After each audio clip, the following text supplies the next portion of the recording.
Здравейте, уважаеми! Днеска имаме за вас специален гост. Много специален.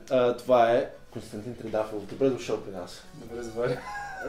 Добре дошъл, Константине. Мога ли да се обръщам така към теб? Можеш, да. Защото е женско име, като Кристине, Константине. Да не се Да. обидиш. Не, окей.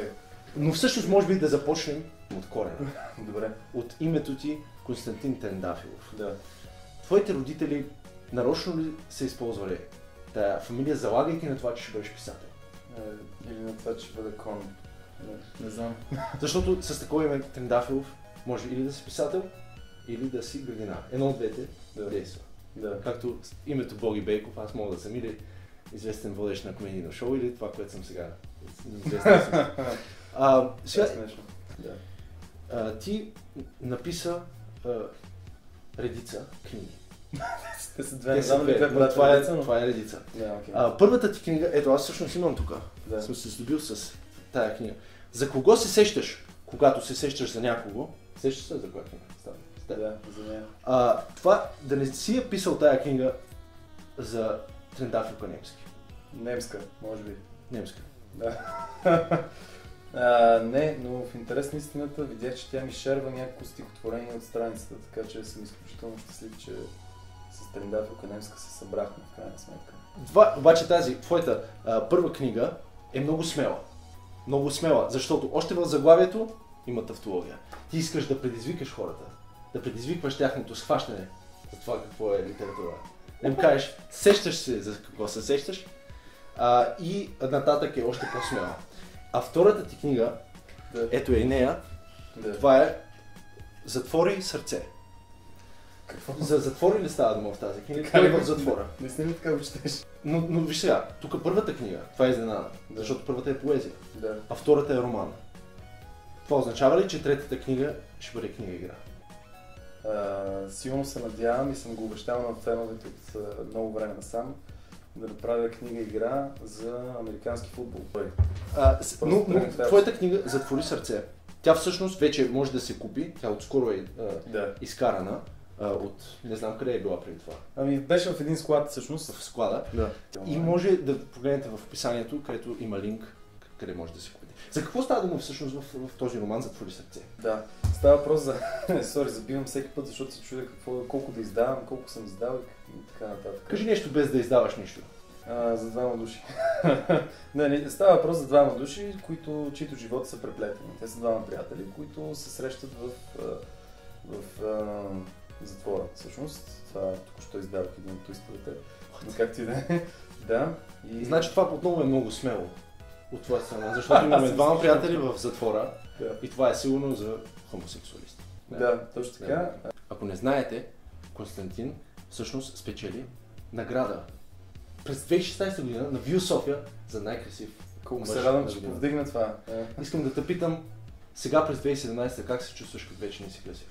Ами, как да ти кажа, очаквам следващия млад поет да го спечели, тъй като 2015 беше Илиян Миломиров, още познат като Августин Господинов. През 2016 се чувствах изключително самотен, тъй като бяхме само 25 души класирани за най-красиви мъже и не ги срещаш много често, не ги срещаш в улицата тези хора. И сега е време да играем, както всеки един писател прави. Да. Той също прекарва много време пред стар телевизор с стари телевизионни игри.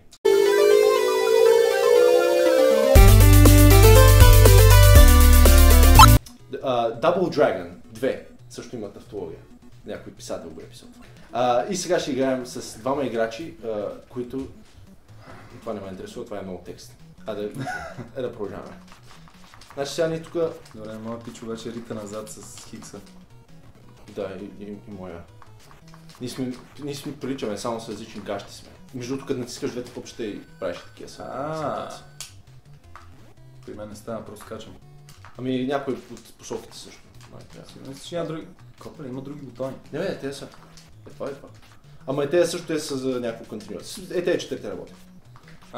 Добре, значи аз мисля, че бяха двата.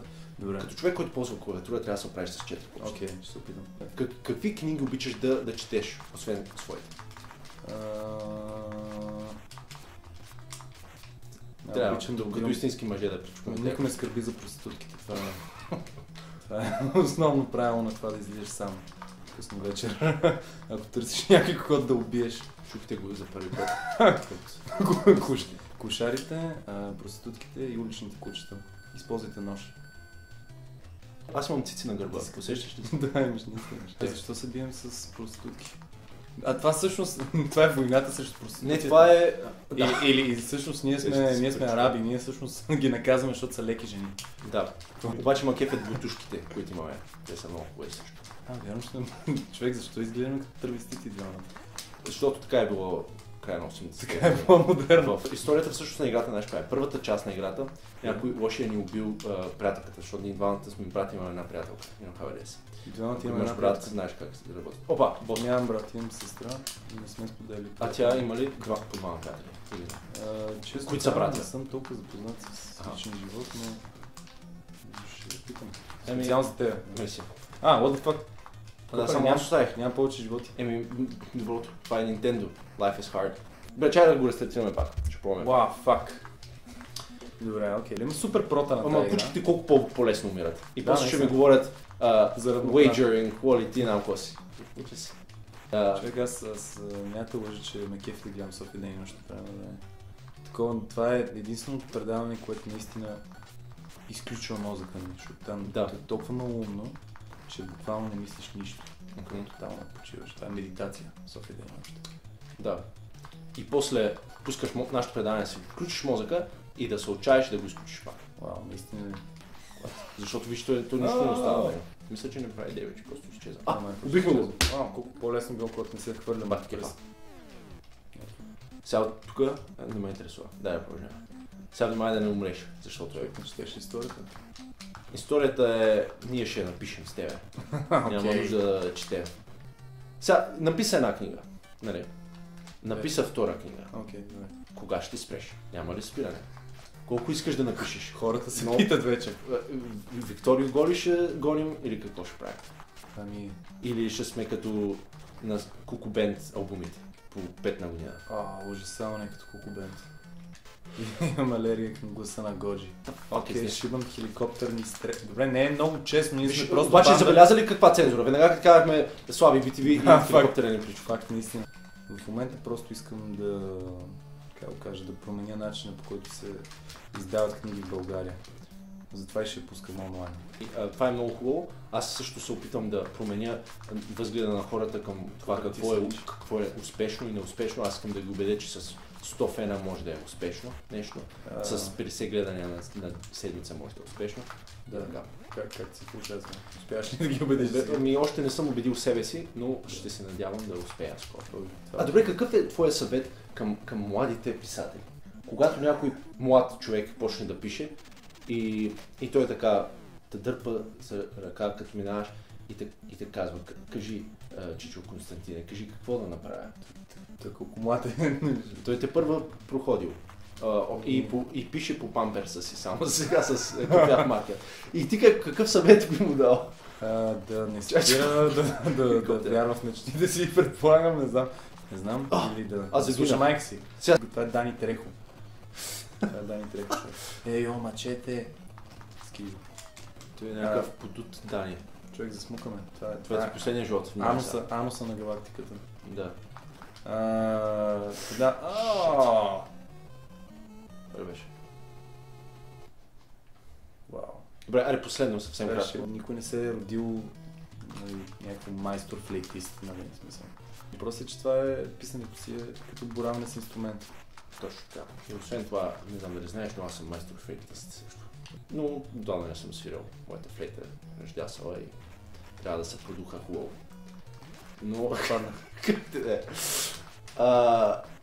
Ето виж, аз бия с хората с къмшик и им казвам, вижте, кой е флейтиста сега? Те кучки казват. Защото имаше спор по темата, както обикновено става на улицата. Ей, педерас, аз съм флейтиста. Те какво държат човек? Като гръбначен стълб. Като дилдо с гръбначен стълб. Да бъдем Гръбначно. коректни. Добре, мислил ли си също за, ако не беше писател, примерно, Да. И не беше най-красивия мъж, и не беше креативен, извинявам се, творчески директор, какво друго щеше да беше? Човек, Извън граматиката ти, мисля, че щях да бъда фризьор или доктор. Тия две неща винаги много са ме кеф. И не се шегувам, наистина. доктор. Наистина много се кефа на фризьорство. И в двата случая оправяш някаква физиономия. Може да кажем. Стигне до този извод. Изключвай. Идва Джингис Хан. Идва индийския Дани Трехо. Той наистина е някакъв. О, фак, дойде следващия Дани Трехо. Това е Дани Двехо. Фак. Нямаме човек. Тогава са речал. Ти си в Крит. Или нещо. Аз ти казах, в Гърция става всичко. Зона Олд. Много ти благодаря. И аз ти благодаря. Беше много приятно да умираме заедно, да се мятаме в Гърция, в облаците. Да убиваме проститутки. Запомнете, деца, затвори сърце. Да. Пише се така, но всъщност има много интерпретации. Купете си я онлайн или не. Представяш ли ми да има котка тук? Да има котка, да. Защо? Над мен. Каква да е котката? Рижа. Рижо. Добре. Добре. Човек, ако това го сложиш, ще доста яко. Само казвам. За финал да отбележим. С Богом!